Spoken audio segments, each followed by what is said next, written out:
Boxing fans, it's time to go round by round.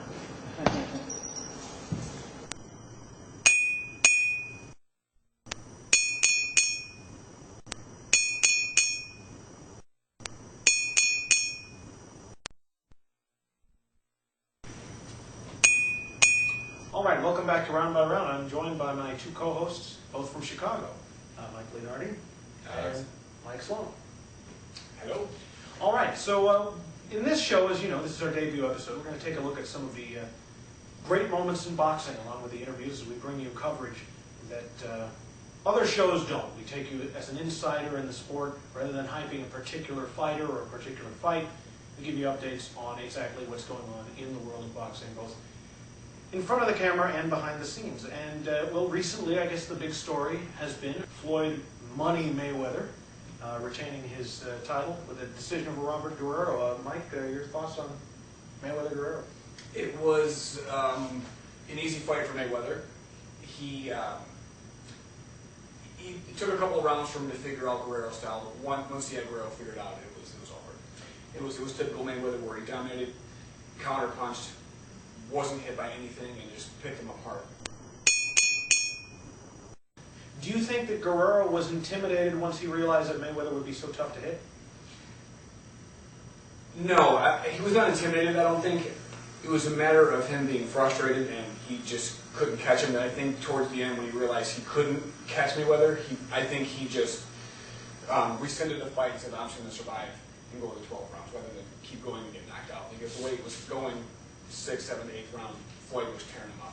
In other words, keep trying for something that's not working and take a big beating, or kind of pick your spots if there are any and get beat up a little bit less. Yes, exactly. And I think if Mayweather didn't hurt his hand in the fight, Guerrero may have been knocked out. You know, we'll never know, obviously, and Guerrero was so tough, but the way he was getting tagged repeatedly and he was getting rocked a little bit, I would have been surprised. But Mayweather hurt his hand and the fight happened the way it happened. All right, Mike Leonardi, your thoughts on Mayweather-Guerrero? I mean, I co-sign. There's not much of a silver lining for Guerrero. I thought Floyd pretty much fought a perfect fight. There were, the first 2 rounds were slow paced, and Floyd always kind of starts at a slow pace. And once he started getting into his rhythm and really controlling his distance, I thought the fight was pretty easy for him. It went how A+ guys versus B-level guys, how their fights go. Or A++ if you consider Floyd's speed. Right. Yeah, in that department. Right. Now, there's a lot of interesting options for Floyd now, a lot of new guys coming up. One of the names being discussed, and probably the name being discussed the most right now, is Canelo Alvarez. I think it's a really interesting fight. I think it's a really marketable fight. From a fan's perspective, I think it's a fight that can be made now, but I also think it's a fight that can be made maybe next Cinco de Mayo weekend or next September. And, unless Floyd slips up and shows his age, which, as of right now, there's absolutely no indications that he will. And, unless Canelo hits a pretty severe speed bump, I think the fight might even just build a little bit more. You have the biggest draw in American boxing, the biggest draw in Mexican boxing. You have sort of a war of words kind of building between the two right now. And with Canelo having just won his first big fight against Austin Trout, you figure he'll continue to improve. I thought Canelo showed a lot of improvement in the Trout fight. I thought that he really kind of came of age in that fight. I thought Canelo did a very good job against a slick fighter. I think that was the key thing is Trout's style. Yeah. Going into a fight with Mayweather, you can't go off of a Matthew Hatton or even a Kermit Cintron, an old Kermit Cintron, in the fight with Mayweather. A guy like Trout is a defensive guy, and while Canelo didn't dominate him, he did beat him, and he did figure out what Trout posed, the questions he posed to him. That's true. But to answer your question that you asked Mike over there, Canelo has no chance against Mayweather. Okay. As it stands right now, he tends to get hit way too much. He likes to brawl. It doesn't have crushing power, and Mayweather will box circles around it. It doesn't matter if it's at welterweight, junior middleweight, it doesn't matter. I think Mayweather destroys him. Well, the welterweight division is full of talent right now, and it's what everybody's talking about, not just because Mayweather at welterweight and Canelo at super welterweight, but there's a tournament, kind of a mini tournament going on around the junior welterweight divisions. As you know, just recently, Lucas Matisse with an emphatic knockout over Lamont Peterson. And now there's talks of Matisse fighting Danny Garcia for a couple of unified titles at 140. There's talks of Amir Khan. This isn't finalized, but Amir Khan rumored to be a December opponent for Devin Alexander. And the winners of those fights facing each other, and of course the winner of that tournament, would be very marketable against a Mayweather or a Canelo or anybody. Your thoughts on that junior welterweight / welterweight picture that's shaping up? I thought that, as you said, Matisse won an emphatic victory. It was, decisive isn't even a word. It was a wipeout, which no one was expecting, I don't think. And which no one had done to Peterson. Right. Beforehand. And No one has. I was in the camp of expecting Matisse to win. I think Matisse is the best 140-pounder in the world. But with that being said, Peterson is very capable and very credible. So I wasn't expecting that sort of whitewash. As I said, I don't think anyone was. So that really kind of almost skews the picture to say, well, maybe it's really not as competitive as we thought. Yeah. Because, like I said, I think most people thought Matisse was kind of the cream of the crop, of a very good crop, but he might be a couple levels above the rest of those guys. Personally, I don't see Garcia beating him. At this point, a Garcia fight might look very similar to the Peterson fight, where as soon as he starts getting touched, and which could be early with Danny Garcia, he kind of evaporates. Khan might be able to stretch the fight a little bit because of his movement, but obviously as soon as he gets touched by Matisse, he'll be gone. Devin Alexander, maybe Alexander's a little bit of an interesting fight just because he has speed. He hasn't, he's got a more credible chin than Khan. Kind of a slickster, but yet kind of awkward. Now, I thought Matisse beat Alexander when they first fought.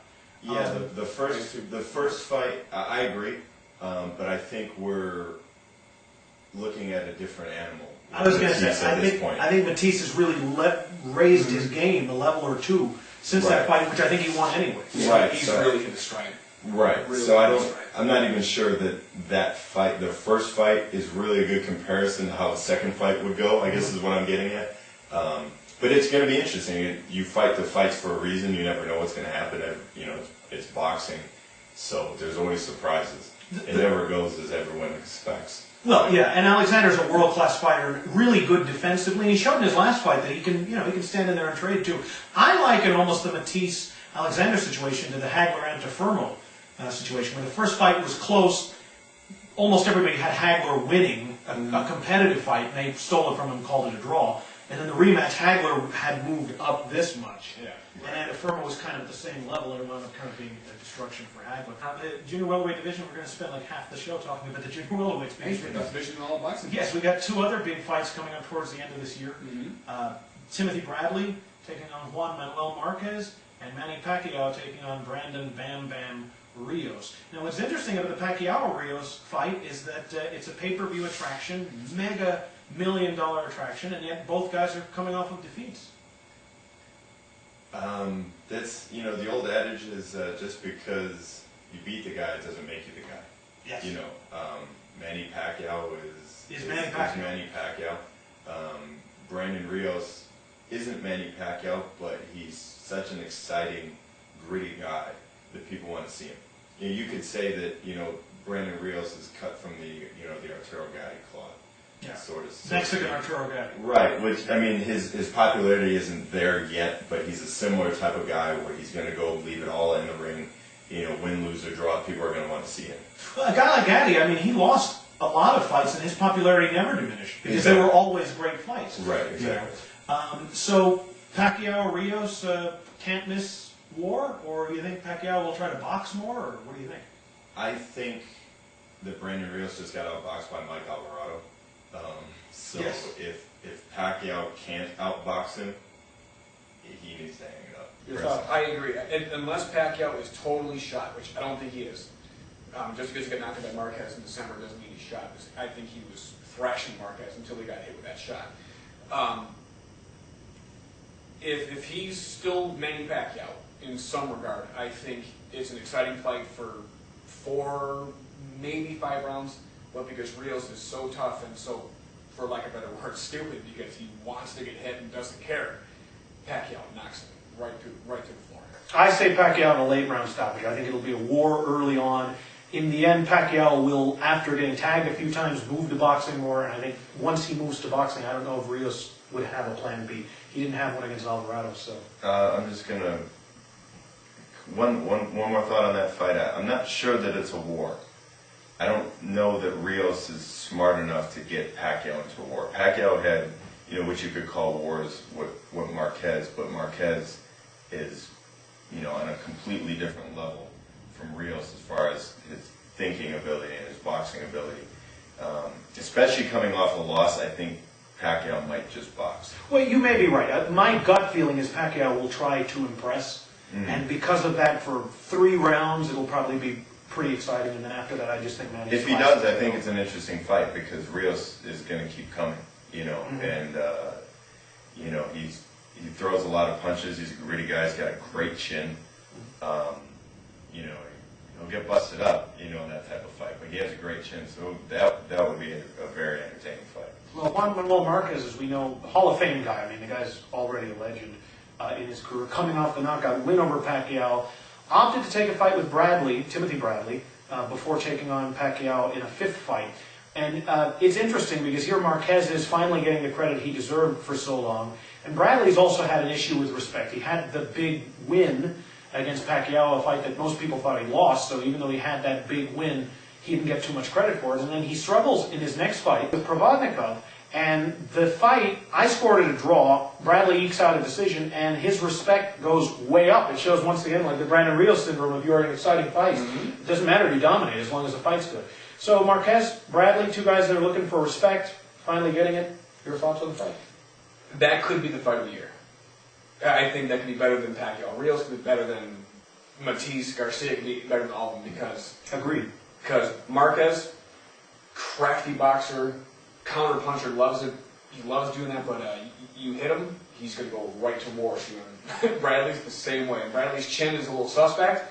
He's been rocked repeatedly, knocked down all over the place, hurt many, many times, but he just keeps coming and coming and coming and coming. And I think the 2 of them are going to collide. That's the one fight I'm looking forward to the most. And you have the energy of Bradley Yes. against kind of the power and skill seasoned veteran of Marquez. So neither guy is going to be, making that many dumb mistakes. Although at the same time, they're both going to be taking chances because that's who they are. I think we'll see the best of both guys, and it's going to be a great fight. I expect Marquez to win, but like I said, Bradley always finds a way. So, that's what makes for a great fight. That's a great recipe. Yeah, of course, Marquez has a lot of hard luck with judges. I think he's been ripped off quite a few times. Yes. More than his fair share for a fighter of that magnitude.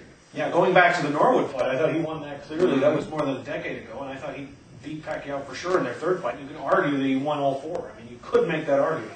I've made that argument many times. Yes. I was ringside for all 4 fights, and I thought he won every one of them. They were all close, except the knockout, but I thought he won all of them. Yeah. And even the knockout was close until the knockout. He was Yeah, exactly. Until So, the knockout. 2 guys that can't miss for action fights.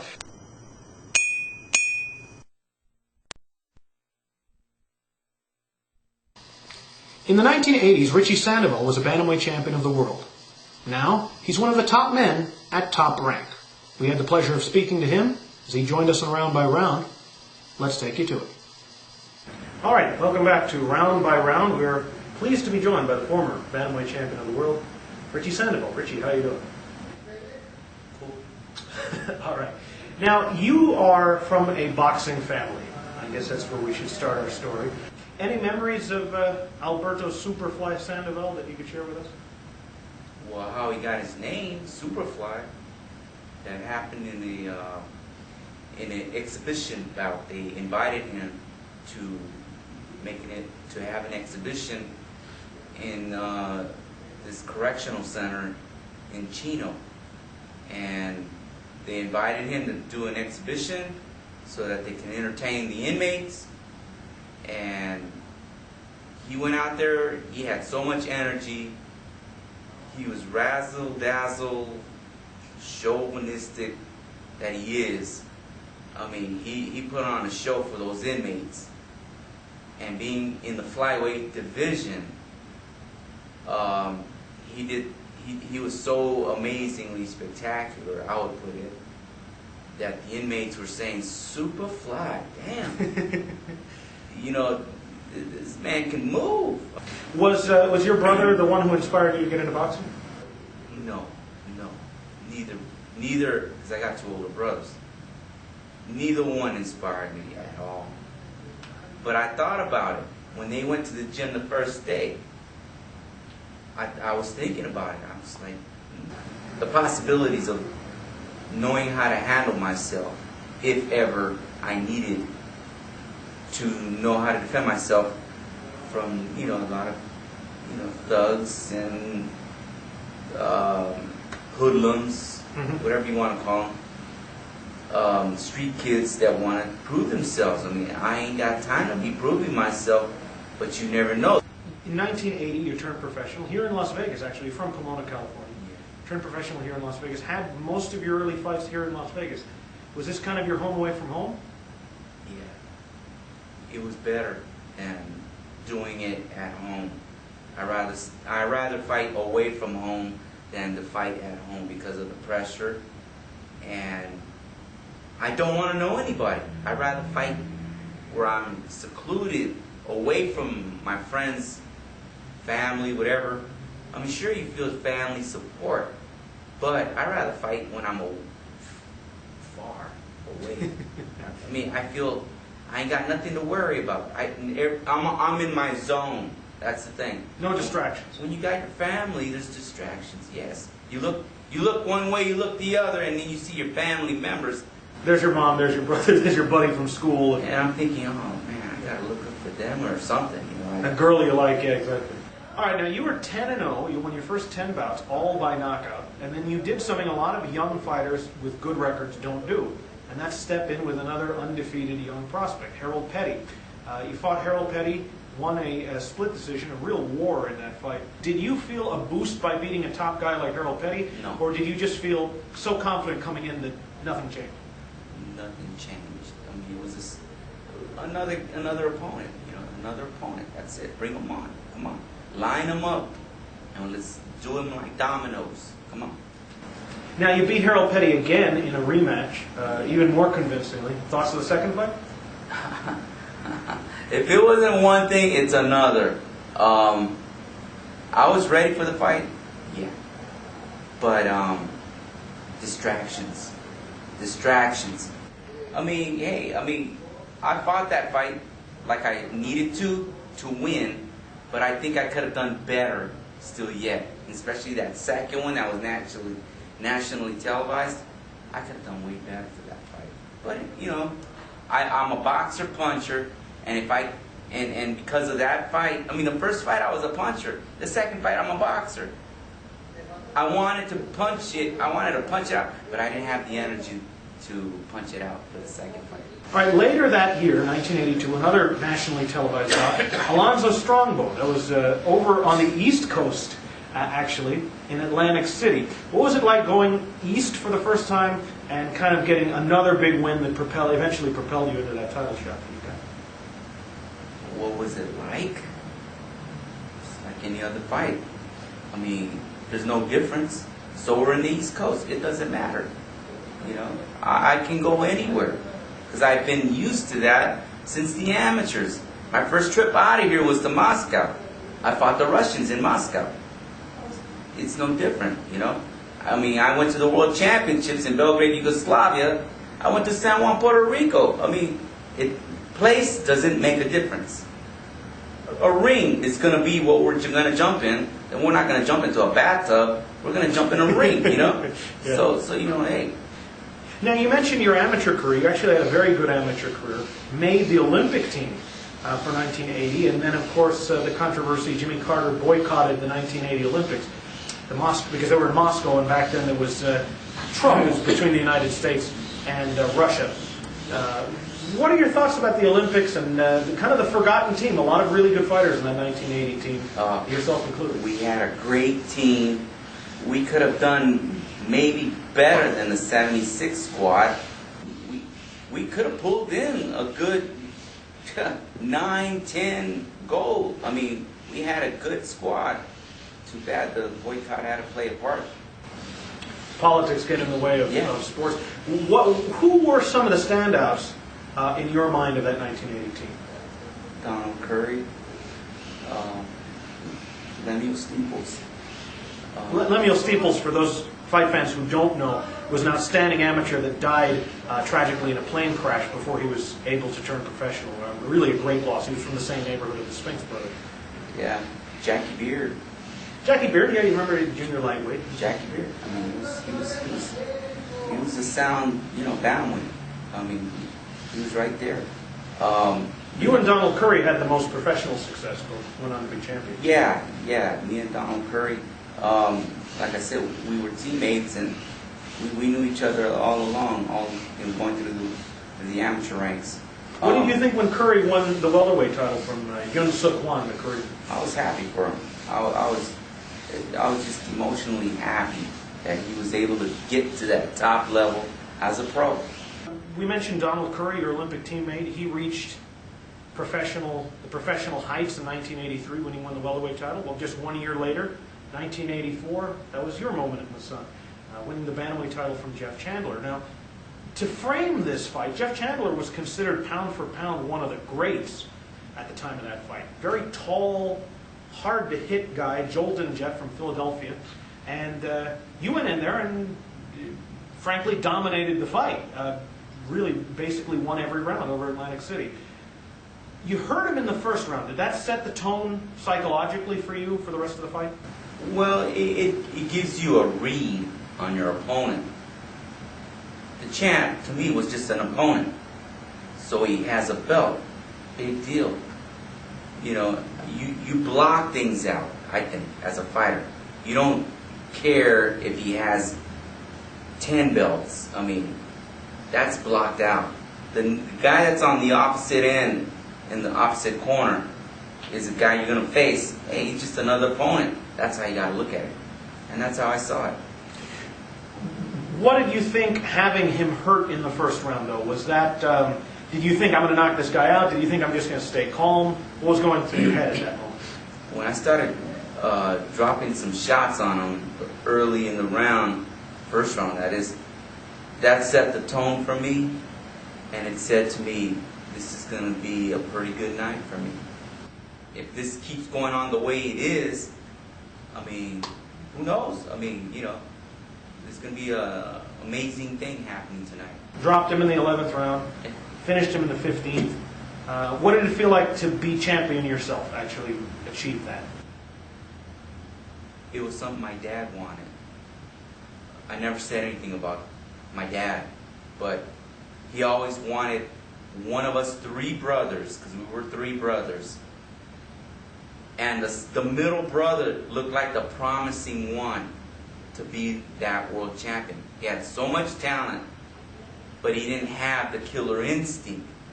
Now, for those of you who don't know, Richie's brother, Alberto Sandoval, had fought actually for the bantamweight title also 4 years before him, but was stopped in 12 rounds by Lupe Pintor.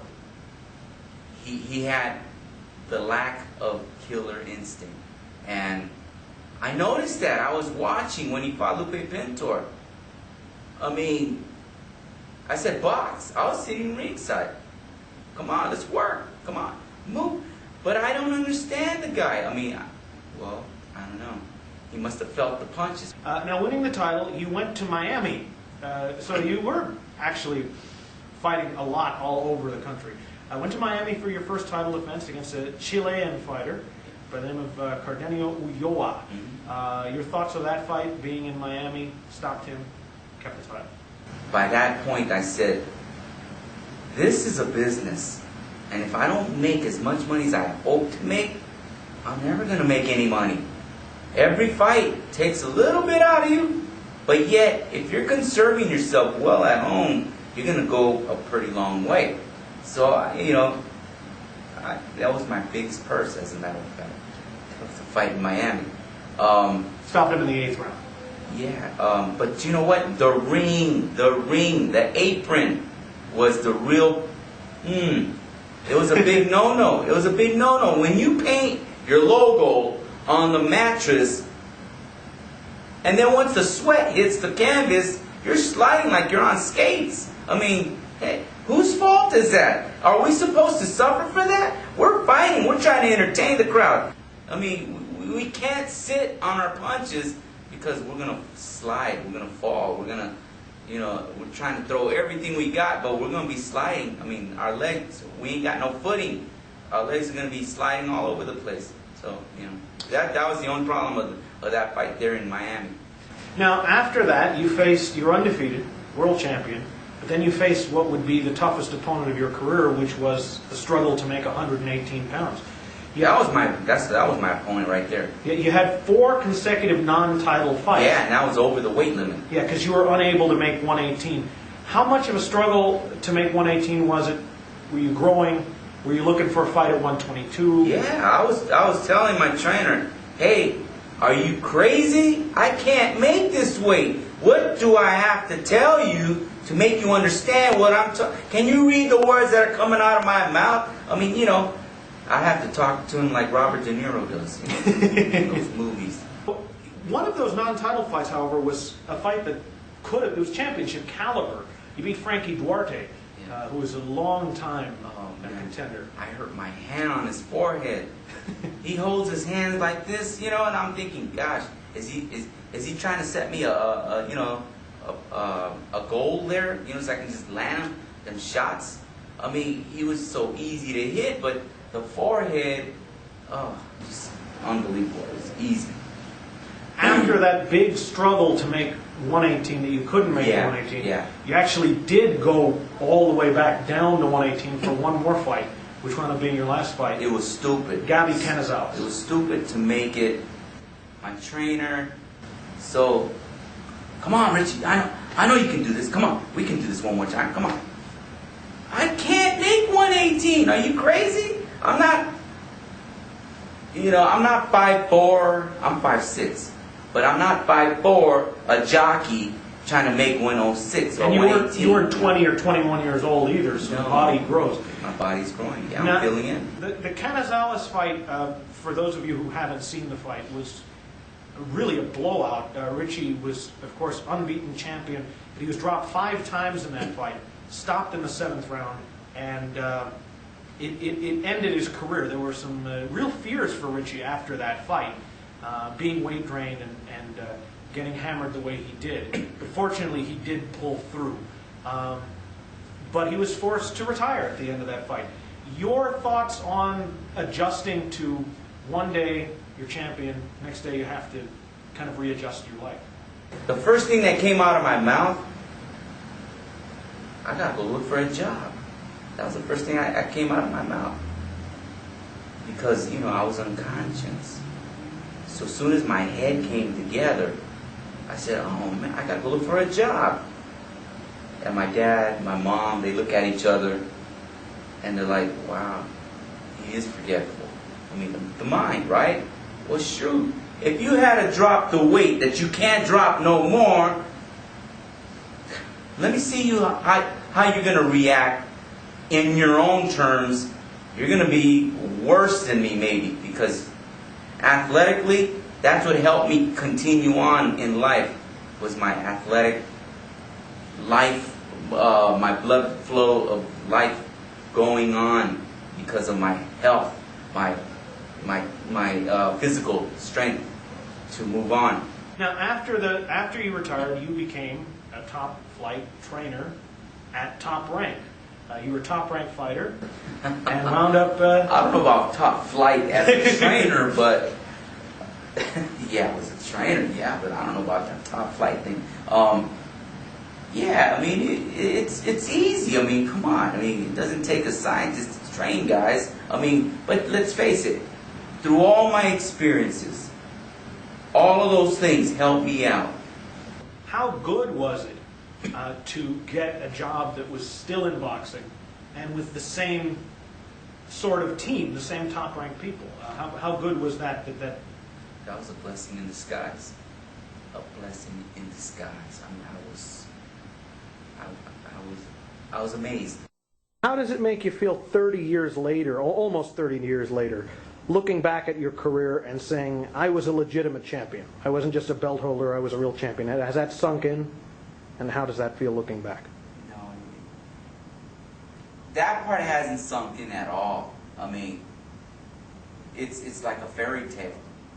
That really happened. You know, that's one of those things.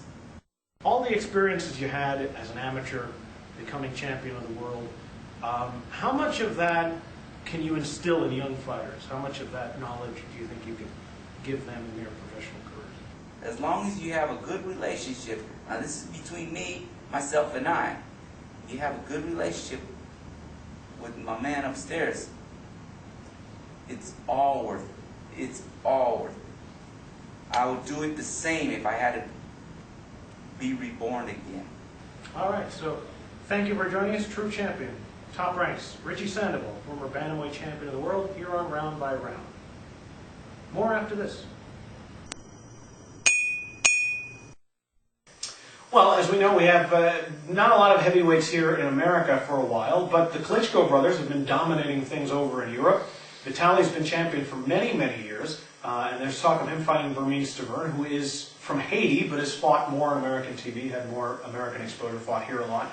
And Vladimir Klitschko, of course, taking on Povetkin in Russia. That date already scheduled for September, and there are talks of the winner of the Vladimir fight perhaps facing Tyson Fury, the English-born Irish traveler giant, who very few people have seen, but if you watch some of his fights, you can get a copy of it, or if you see it online, a lot of action in the guy. Your thoughts on the heavyweight picture as it stands? Outside of the Klitschkos, there's nothing to get excited about. Of the young heavyweights, though, I mean, the Klitschkos have been the dominant figures, right, are the dominant figures, but of the young heavyweights, who do you think is more impressive? Stiverne, Tyson Fury, or Elenius? I would say Stiverne, begrudgingly, because none of them blow me away. Tyson Fury, to me, I mean, he brings nothing to the table. Yeah, he's exciting, but is he good? Is he good enough to beat any of the Klitschkos? Yeah, I'd say no. Stiverne, he's talented, but who has he taken on thus far? Exactly. To even warrant a shot at someone like the Klitschkos? Ariola's kind of... Ariola, I mean, he's fun to watch, but that only gets you so far. It sucks because the heavy division is still in flux. Klitschko's only fight in Europe. Nobody over here in America cares. Their fights, I appreciate what they do. I like watching them fight because they have such a good textbook style, but they're just not fan friendly. They're too cautious, safety first, jab, jab, jab, jab, jab, jab for 10 rounds. Too dominant, yes. Same punch every time, and you don't even have the ethnic marketing of the Klitschkos. It's so important here in America. Your thoughts on the heavyweight picture, and of the three heavyweights that I mentioned, which one impresses you the most? I like Berman the best. Berman's not young. He's mid-30s. Yes. New heavyweights, we should say, on the rise. Right. He's new on the scene, but he's not young, biologically young, unless you're comparing him to Vitaly, of course. I actually do give Berman a pretty realistic chance of beating Vitaly, personally. Okay. I think his hand speed and his head movement will pose problems. He can keep it up for a long time. He's a good body puncher. I don't recall anyone ever really committing to Vitaly's body, especially, at an advanced age. The idea was David Haye will use movement and get inside, and, he completely wet the bed. He didn't do any of that. Against Vladimir. Against Vladimir. But I think Berman has a chance of pulling it off, and if he can pull it off, it makes it an interesting fight. Outside of that, I don't give anybody a realistic chance of beating either one of them until there's some serious deterioration. And I would assume Vitaly first because of his age.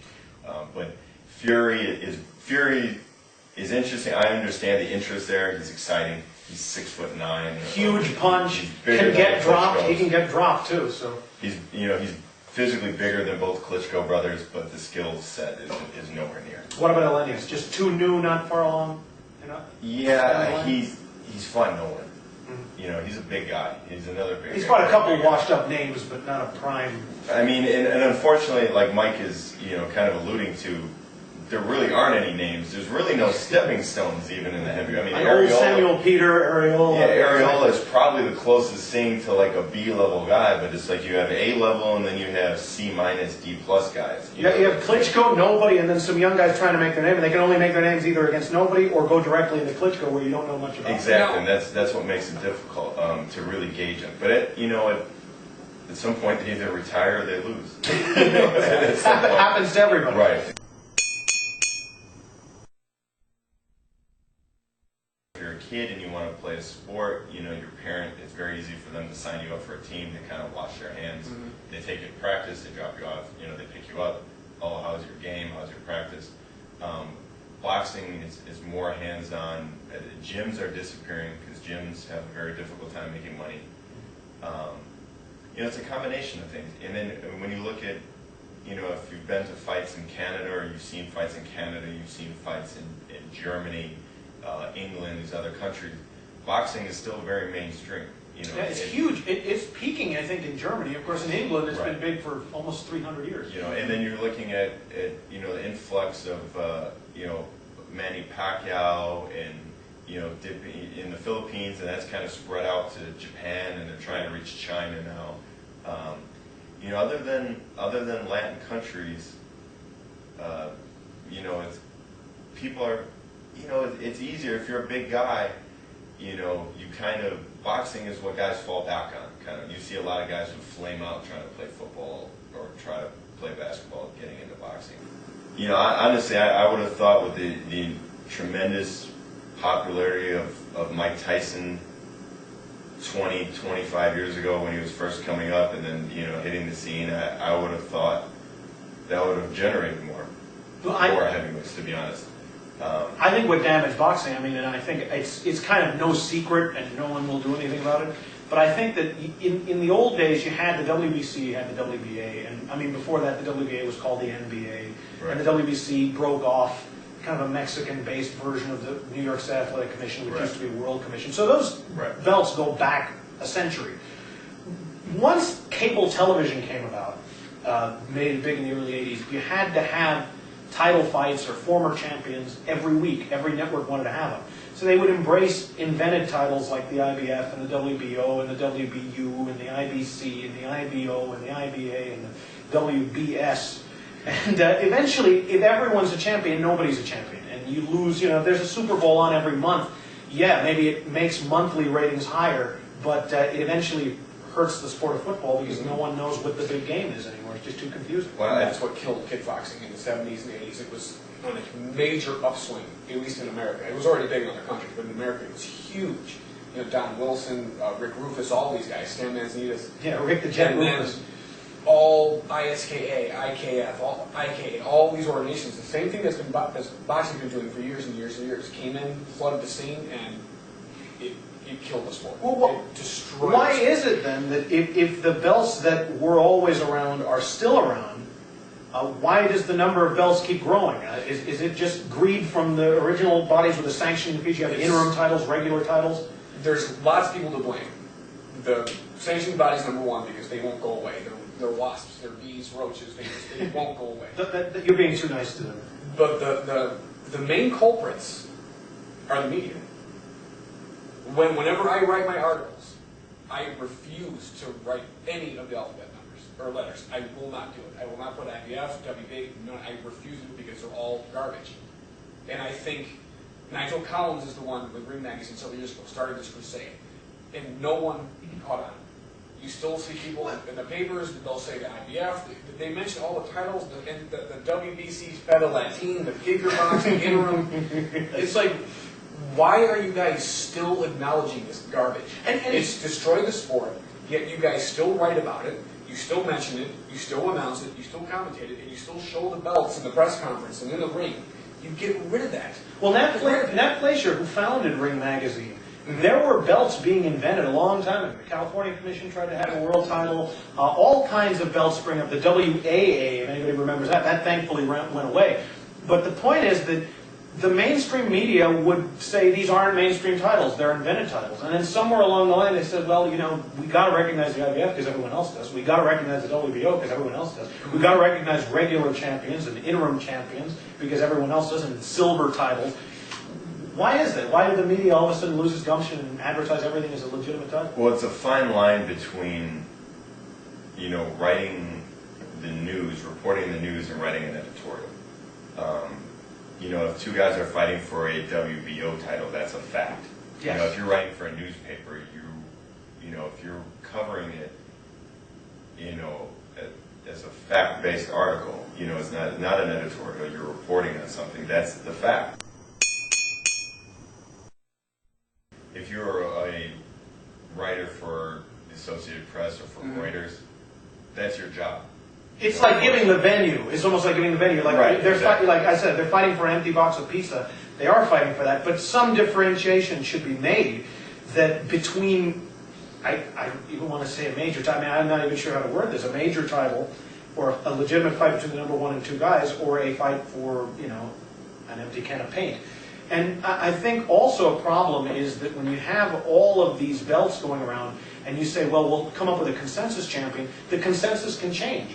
The number one example of that is featherweight, where you have Chris John, who's been champion, won the title from Marquez. Many people say he's the only guy ever to really beat Marquez. Yes. Never lost. And he was a consensus champion. All of a sudden, Mikey Garcia, who is younger, Chris John's getting older, so maybe Garcia at this point would beat John, but he hasn't. All of a sudden they're saying, well, Mikey Garcia, he's the consensus guy now that he's beat Salido. And it's like, Salido was considered a journeyman just recently. And that all it boils all the way down to one thing: lazy journalism. Yeah, and who is on our network this week? In other words, if we can get Chris John, he's a consensus champion. Right. If we can't get the consensus champion, the consensus changes because the people in the media are in an incestuous relationship of getting paid. And what it is, it's the networks, promoters, the media who's lazy, but the networks and promoters, they're so short-sighted, where they don't think long-term.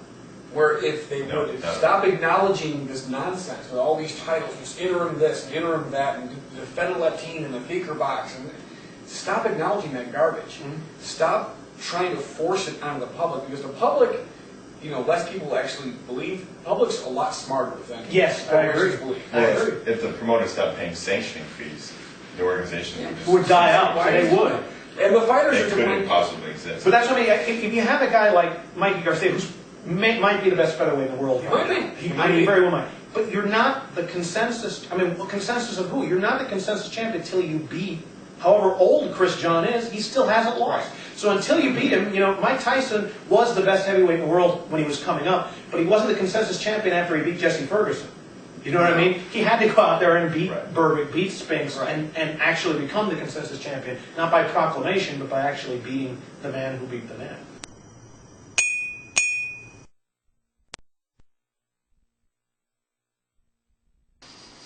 Round by round, recently had the pleasure of talking to Las Vegas's own Ishe Sugar Shea Smith, former star of The Contender, and now on the rise in his professional career.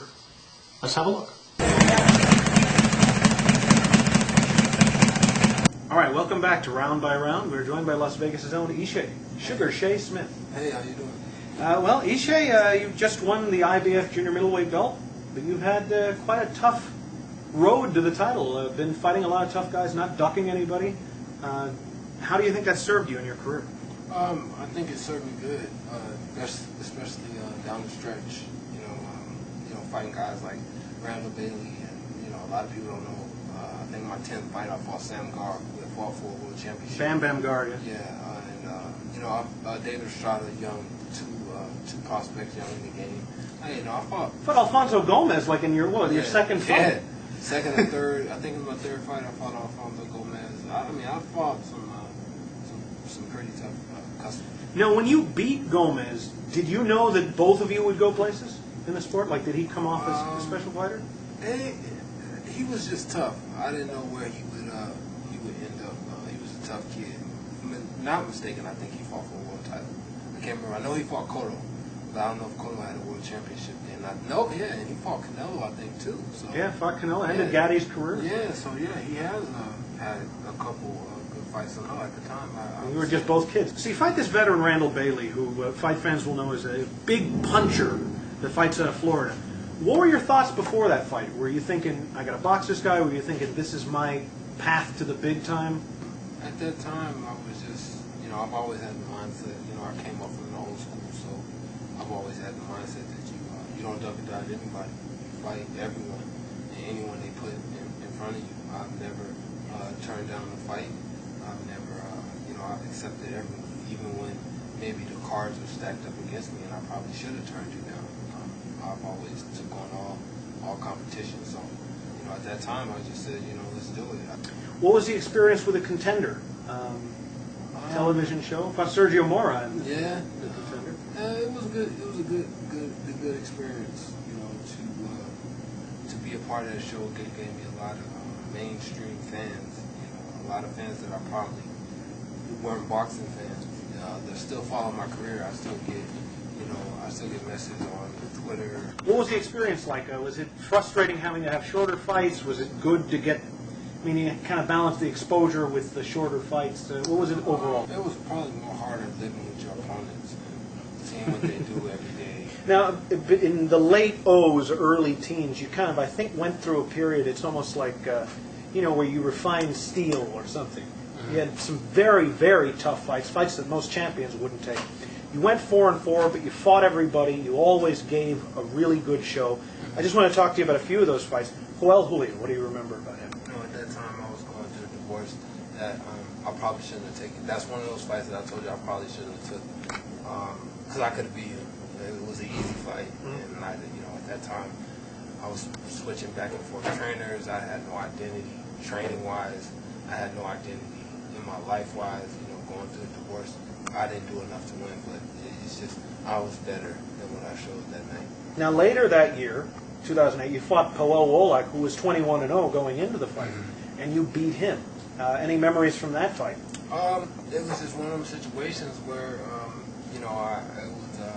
after coming off the Joel Julio fight, I said, man, I got called for that fight, and I reached out to Eddie Muhammad and asked him to train me, and that was just one of the fights that it was do or die for me. I had even told, I think I told the Showbox Steve Farhood and all of those guys that if I lost, I was done. Do you think Wolak underestimated you? No, I don't know. I don't know if he did. I just knew I had to win that fight. After that period where you had all these tough fights, I think you came out a better fighter. Started putting some momentum together, started putting some wins together, and this year you had your biggest fight with Cornelius K9 Bundridge. Tell us first, before we get into that fight, what were you thinking going into that fight? Were you thinking, I'm at a peak now? Were you thinking, this is the new Ishe Smith? I was like, man, I don't know what's going to happen. And Floyd came along and gave me an opportunity, gave me a chance, Leonard Ellaby and Mayweather Promotions. Then I started putting together these two. I put together these two wins. Changed my style. Say, I'm gonna fight the same. Get better from the Guerrero fight. Just be better. And I did that with the two victories. And then coming into the K9 fight, I just felt like it was my time. And he was focused on everything than what he should have been focused on. He was focused on Floyd. He was focused on everybody. And just like I told him, I was just a better fighter than him. And just better all across the board. He's not better than me. So that's the way I looked at it, and I went into his hometown and took his title. There's a name that fight fans will recognize, and probably people who aren't even fight fans will recognize, Floyd Mayweather Jr., the money man. You've become involved with Floyd, become close with him. Tell us about Floyd and what it's like to work with him. Mentor, brother. He's just a very good person, man, and to have the privilege to work with him and him being able to say, we're going to do this, we're going to do that, and him map out my career because he's already, he's still mapping his, but he's already been to the pinnacle. He is the pinnacle of boxing. He's making the most money. He's doing the most pay-per-view buys, and him saying, we're going to do this, A, B, and C. And, to have that kind of backing and that kind of support is everything, means everything to me.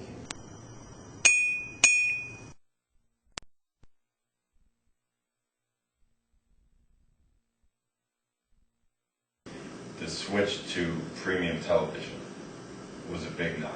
I mean, you know, in the 80s, 70s, 80s, you could see a Sugar Ray Leonard on Wide World of Sports on Saturday afternoon. And then kind of, if I was young, but if I'm not mistaken, Tyson was kind of the first big transition. Yeah, he started on the networks. He started on ABC, Marvis Frazier, right. Ferguson, as we mentioned, and then went to HBO. But ended up on Bergen. HBO, and you know, when you're dealing with people, especially, you know, boxing is a poor kid's sport, especially in the United States. Always has been. It's not necessarily the case in Europe. I think it has kind of a more middle class standing, but in the United States, it's definitely always been a poor kid's sport. So when you take the poor kid's sport and you put it on a TV station that they can't afford, they're gonna lose interest because they don't have exposure to it. You know, I mean, at this point, you know, if you want to see Floyd Mayweather fight, you have to spend money. If it's pay-per-view at home, if it's paying $20 to go to a local bar, if you're old enough, or if you watch it delayed, it's still on a premium network. Right. Yeah. You still have. There's really no way. You know, if you want to buy a ticket to go see him at the movie theater, it's $20 or whatever it is. There's really no way to see him. He's the face of the sport, and people can't see him. Yes. I mean, which is astounding. Really. Pacquiao. And that's why there's so few stars, because how do you build up guys that you don't see? I mean, we already know Floyd. We already know Floyd, so he's a star. But who knows other guys like a Matisse or any of the other guys we mentioned that would be much bigger stars if they had that kind of... Right, but in those other countries, even Pacquiao, even as enormous as Pacquiao is, when he fights in the Philippines, he's on free TV. Yes. You know, he's on their equivalent of CBS or NBC. He's just, Pacquiao's fighting, he's on Channel 3. Exactly. You know, the whole country can watch it. That's a huge difference. And that's why a Zolt Erdi can become a star in Europe. Yes. And somebody of that caliber or a higher caliber has to take years and years and years, like we were talking about. Could you imagine how much money the promoters would make if a year ago Pacquiao fought Mayweather on Fox or NBC? Okay. It blows the mind. One of the things that makes boxing so great is also the inherent problem of putting it on network TV, is that the fight can end at any moment. Yes. You know, as opposed to the Super Bowl or the World Series or NBA Finals, something like that, where the game's a set duration. If you put Mayweather-Pacquiao on Fox or CBS or whatever the case may be, and the fight ended in the first round, then what happens? Well, what was the problem back in the 40s and 50s and 60s when it was on network TV? They didn't have pay-per-view or HBO. But it was on network TV, though. It was. Jack Dempsey, I obviously wasn't alive back then, but he was, by all estimations, as big a star as Babe Ruth. Yes. Oh, yes. And Joe Louis was before too, TV, yeah. So even if back then the fights could have ended in the first round, it would be the same problem that they'd have now. But you see, with Dempsey, you had the fights shown in theaters. And if a Dempsey fight ended early, which a lot of them did, they would stretch it with programming before the fight or with some undercard fight or something. Which is what they do this one. And I think that's an advantage boxing has over, say, a sport like baseball that's really open-ended and normally goes too long. But I do see what you're saying, that if a fight ends on a first-round knockout and they put a filler in there and you bought a commercial for round 8, yeah, there'll still be a show on when the 8th round would have happened, but how many people are going to go, back to their bag of chips or... Media has changed drastically. Do you think the internet's helped boxing? On the flip, I mean, not to switch gears so fast, but I think on the flip side, I'm seeing fights in Europe and Japan that I would have read about in a gay type in Ring Magazine years ago. I think any sort of exposure is good for the sport, as far as that goes. You have to be a pretty hardcore fan if you're, watching let's say a Mikkel Kessler tune-up fight at 1 in the afternoon, Pacific time, on the internet. Gashi, Ramon Gonzalez, all these people. Yeah, but people do it. I'm one of them. So you guys are as well. Confess that all right, yeah. All have to say, there's a lot of guys. I watch the Klitschko's on the internet. So any sort of exposure is good for the sport. When radio came in 1920 for the Dempsey-Carpentier fight, you didn't see that much of a resistance from newspaper guys when radio came in. When television came in, there was some, in late 40s, early 50s, there was some resistance from the radio guys and the television, but not that much. But the internet, it seems like everybody from the music industry to the film industry, no one knows kind of how to handle this new internet. Catch-all. Yeah. Because it has the ability to catch, Too much freedom for the audience. You can listen to radio, you can watch TV, you can read newspapers, everything in one platform. Sergio Martinez, for my money, one of the 3 best fighters in the world, but he struggled an awful lot in his last fight. Is he coming near the end, or was that just injury? I don't think he's that great. Really? I mean, I'm Surprised. going to restate that. He's a tremendous fighter. I'm not saying the guy sucks. But I've been saying he's overrated for years. Who's he beating? Well, he's beaten, I'll put it this way, he's beaten the top guys in the division. Who? More importantly, who hasn't he fought? In other words, everybody who's in the division he's fought, so I mean, you've got to give him credit for that. I give him all the credit in the world. It's almost like it's the Klitschko syndrome, where there aren't a lot of big names, but he's not ducking anybody. No, he's not ducking anybody, and again, he's a tremendous fighter. Again, I'm not saying he's garbage, and I just think he's overrated. I think a lot of it is the media falls in love with one fight, and then when he continues to win, even though he struggles against much lesser opponents, they still think, oh yeah, he's it's Mayweather, Pacquiao, Martinez. Says who? Because he knocked out Paul Williams? Okay, interesting. Mike, your thoughts on Sergio Martinez? I like Martinez. I put him personally at that level. I think he's a very difficult guy to fight, very unorthodox, very fast, conditioning through the roof, has punching power. Is the middleweight champion of the world. And a rare thing, an actual legitimate champion. Yeah, an actual linear middleweight champion. But against Murray, he struggled mightily. Was that? But I mean, the root is: was that Murray being that good? Was it Martinez getting old? Was it Styles? I think Martinez is getting old, and I mean, he's 38. Yeah. I want to say. Injuries happen when you get older. The combination is slowing down a little bit. He had a knee operation. He needs another knee operation. He had a hand operation. I believe he needs another hand operation. It's a young man's sport. Yes. Regardless of what Bernard Hopkins does. At the end of the day, it's you're better at 28 than you are at 38. Yeah. 99.9% of the time. Martinez probably falls into that 0.1%. Yeah, Bernard Hopkins and Bob Fitzsimmons, but that happens. Archie Moore, that happens extremely rare. It's a very difficult sport physically, and you break down. Everybody's going to break down at some point. And I think he's just maybe had an off night. You can give him the benefit of the doubt. It was a unique set of circumstances. The rain, fighting it was home. an outdoor fight in Argentina, and fought in Argentina in a decade or what have you. It's pouring rain. There's 40,000 people. It was a very unique set of circumstances. Murray was no bum. He was a little known, but he's a good fighter. Yeah. He's not a pushover. He probably beat Felix Sturm. Yeah. Felix Sturm isn't Felix Sturm anymore, but he's still he was very a capable very good fighter. Yeah, he's especially a very good fighter. I think the injuries from the Chavez fight took a lot out of him. I think that was apparent in this fight, but maybe not. He's a tremendous talent. To me, he's more of an athlete than a boxer. So you assume that the athletic guy is he might burn very bright, but he's going to flame out quicker than the technician, like a Hopkins, like a Marquez, or somebody like that. So, would the winner of Golovkin and Macklin, how much of a chance do you give him against Martinez? I give Golovkin a great chance. Dynamite power. Not only that, he fights like a machine. You can't discourage him. He's very stoic. He doesn't get like I said, doesn't get discouraged. He keeps walking forward. He has a game plan.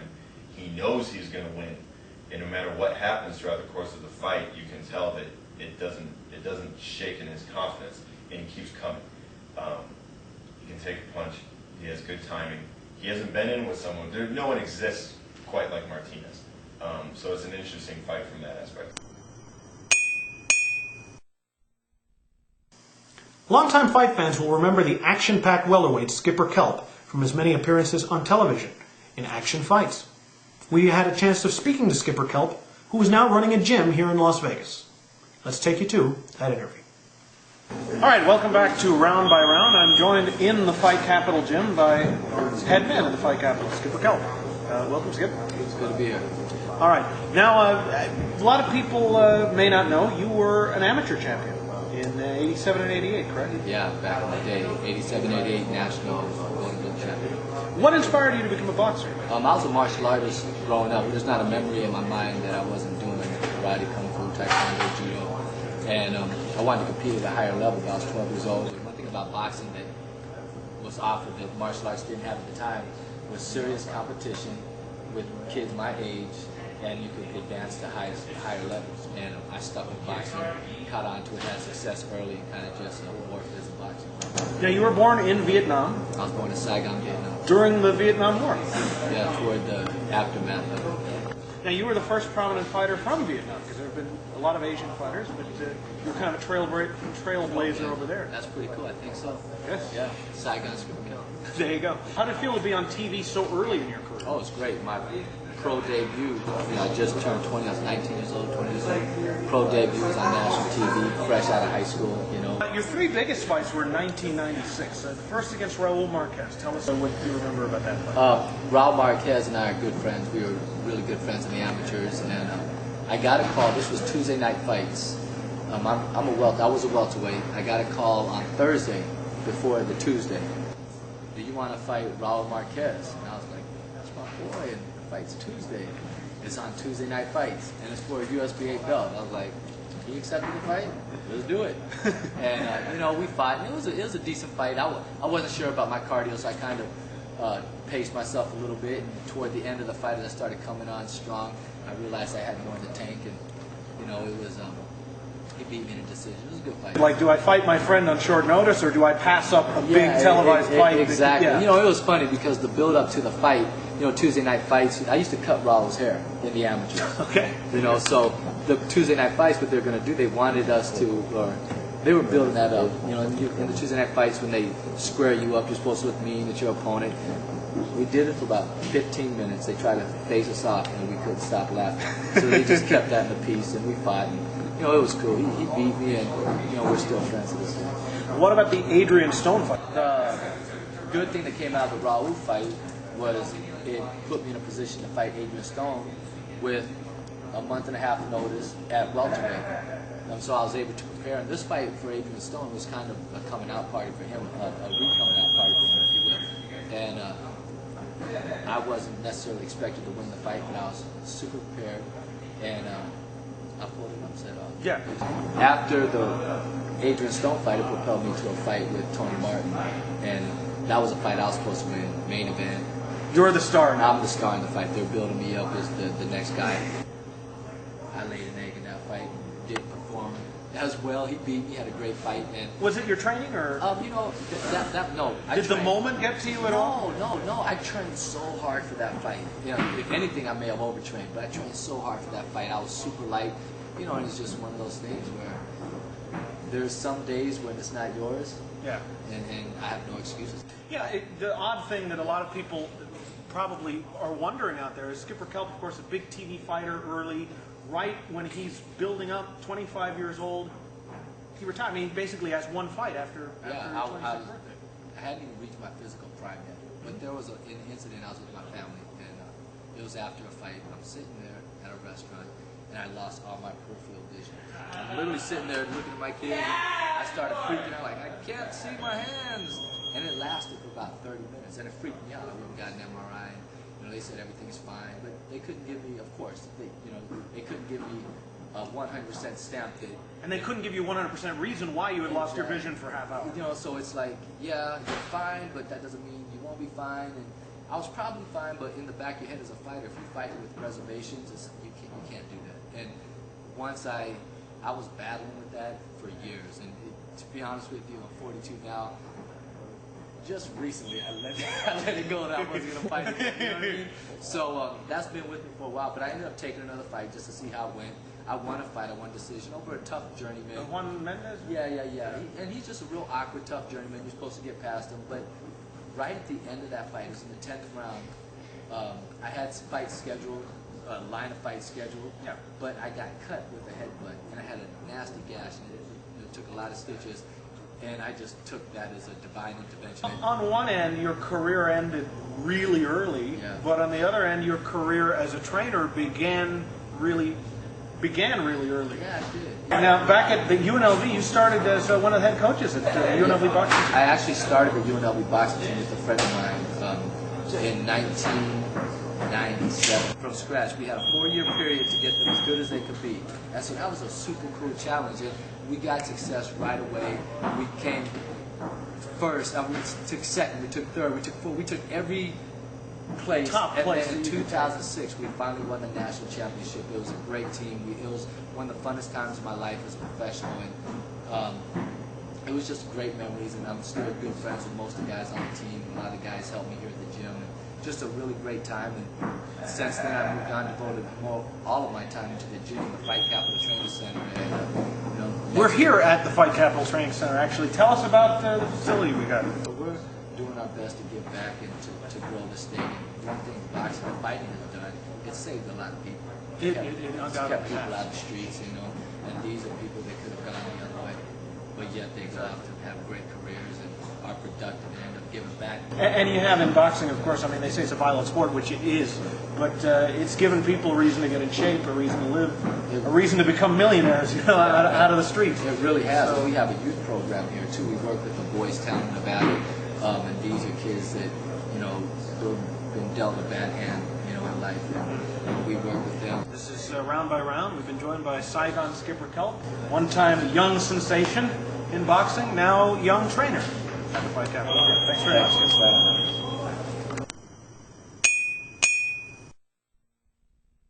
Okay, we're coming to the end of the first episode of Round by Round. We hope you've enjoyed it.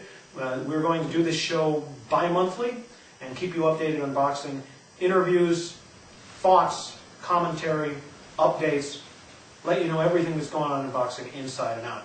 And I'll turn to my two co-hosts here for final comments. Mike Sloan, final comment on boxing, state of it, where it's going. Boxing is on the upswing. I've been saying this for a while. The mainstream media tends to ignore it. They only want to focus on Mayweather and Pacquiao. But if you really look at it, with the good job that Golden Boy and others are doing of actually harnessing the talent, getting them on Twitter, Facebook, and getting the fighters a little bit more known, slowly but surely, boxing is starting to crawl out of the basement and get somewhat back to where it should be. Agreed. You look at the Rios Alvarado, Berto Guerrero, Pacquiao, Marquez, that whole thing that took place in the last third of last year, and the way things are going this year, I'd say things are on an upswing. Mike, you agree? I agree. Hopefully it's not wishful thinking on all of our parts, I know. but I think so. It's hard to say a sport is dead or dying when individual events, can generate, upwards of $100 million. Right. I mean, just staggering amounts of money. It's, enormous media interest, like we saw, a few weeks ago with Floyd and Guerrero, which wasn't even seen as a competitive fight by anybody with any sort of boxing IQ. And everyone wanted to see it. Right, and everyone wanted to see it.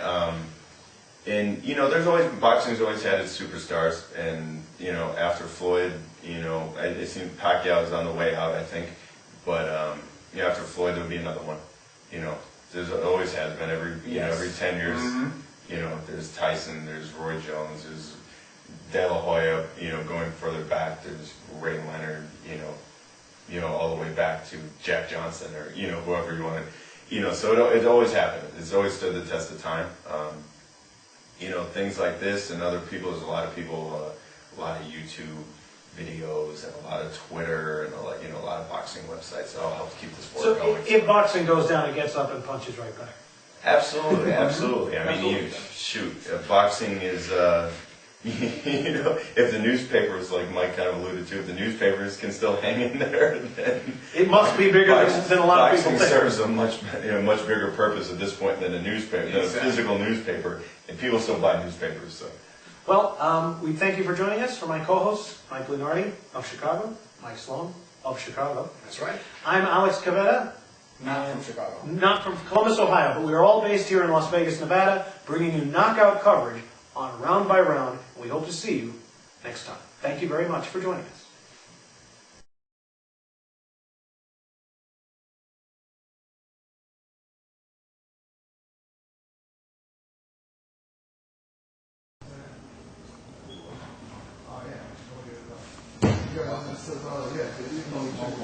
yeah.